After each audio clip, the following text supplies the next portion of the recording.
Ah, le contrôle fiscal, un sujet qui fait souvent un peu peur, n'est-ce pas? Mais en réalité, qu'est-ce qui se passe concrètement quand on y est confronté? C'est ce qu'on va voir ensemble. On va décortiquer pas à pas toute la procédure, en se basant sur la source officielle, le fameux livre 2 du Code général des impôts marocain pour 2026. C'est parti! Et pour être sûr de ne pas se tromper, la base de tout ce qu'on va se dire, c'est ce document. L'unique source, l'officiel. Le Code général des impôts de 2026. C'est le guide de référence, donc on s'y tient. C'est vraiment la question qui revient tout le temps. Peu importe qu'on soit à la tête d'une grosse boîte ou un simple particulier, savoir à quoi s'attendre, c'est la clé. Alors allons-y, on va dérouler le fil des événements ensemble. Ok, voilà le plan de match. D'abord, on va regarder sur quoi tout ça repose légalement. Ensuite, on suivra le parcours complet, de la réception de l'avis jusqu'au possible recours. Et on terminera avec un résumé super important, les droits et les devoirs de chacun. Allez, on attaque le premier point. Tout part de là en fait, le fondement juridique. Qu'est-ce qui donne à l'administration le droit de venir contrôler? Donc, un contrôle fiscal, c'est quoi au juste? Eh bien, l'article 210 nous le dit noir sur blanc. C'est simplement le droit pour l'administration de s'assurer que tout ce qui a été déclaré est correct. Le point vraiment essentiel à comprendre, c'est que ce n'est pas une accusation, non, c'est une procédure de vérification. Évidemment, ce droit des vérifiés implique une contrepartie, une obligation pour le contribuable de présenter les fameux documents comptables. C'est la base, le point de départ de tout le processus. On peut voir ça comme une coopération encadrée par la loi. Bon, maintenant qu'on a vu la théorie, passons à la pratique. Concrètement, comment ça se passe, une vérification de comptabilité sur place? Alors, le processus est assez bien balisé. Il y a 3 grandes phases.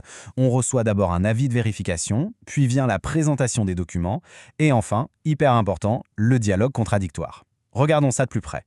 Le tout premier document qu'on reçoit, l'avis de vérification, est absolument capital. L'article 212 est très précis là-dessus. Ce n'est pas juste un courrier. Il y a un préavis d'au moins 15 jours et surtout, il doit obligatoirement être accompagné de la charte du contribuable. C'est un détail qui n'en est pas un. Ça veut dire que dès le départ, les règles du jeu sont claires et les droits de chacun sont sur la table. Ok, mais et si l'administration trouve quelque chose qui ne va pas? C'est là qu'on bascule dans ce qu'on appelle la procédure de rectification. Il faut bien voir cette étape comme un véritable dialogue, un échange. D'un côté, l'administration envoie une notification en expliquant ce qu'elle propose de corriger et pourquoi. De l'autre, on a 30 jours pour répondre, donner ses propres arguments. Ce n'est donc pas une sanction qui tombe du ciel, c'est un échange d'arguments bien encadré par l'article 220.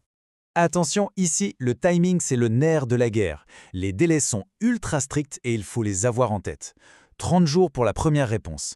Puis l'administration a 60 jours pour répondre à nos remarques. Et si on n'est toujours pas d'accord, on a de nouveau 30 jours pour aller plus loin et saisir une commission. Respecter ce calendrier, c'est juste fondamental. Toute la validité de la procédure en dépend. Mais alors, que se passe-t-il si le dialogue n'aboutit pas? Si on reste campé sur ses positions? Eh bien, il y a des solutions. On passe aux voies de recours. Justement, si après tout cet échange, on est toujours en désaccord avec ce que propose l'administration, tout ne s'arrête pas là, heureusement. Il y a des recours possibles et ils sont très structurés. La loi a prévu une sorte d'escalier, si on veut. Le premier niveau, ce sont les commissions locales ou régionales. Si ça ne suffit pas, ou si l'enjeu est plus grand, on peut monter d'un cran, la commission nationale. Et tout au bout du chemin, il y a la justice, avec le tribunal compétent. Et pour être bien concret, la Commission nationale, elle ne s'occupe pas de tout. L'article 226 nous précise son champ d'action.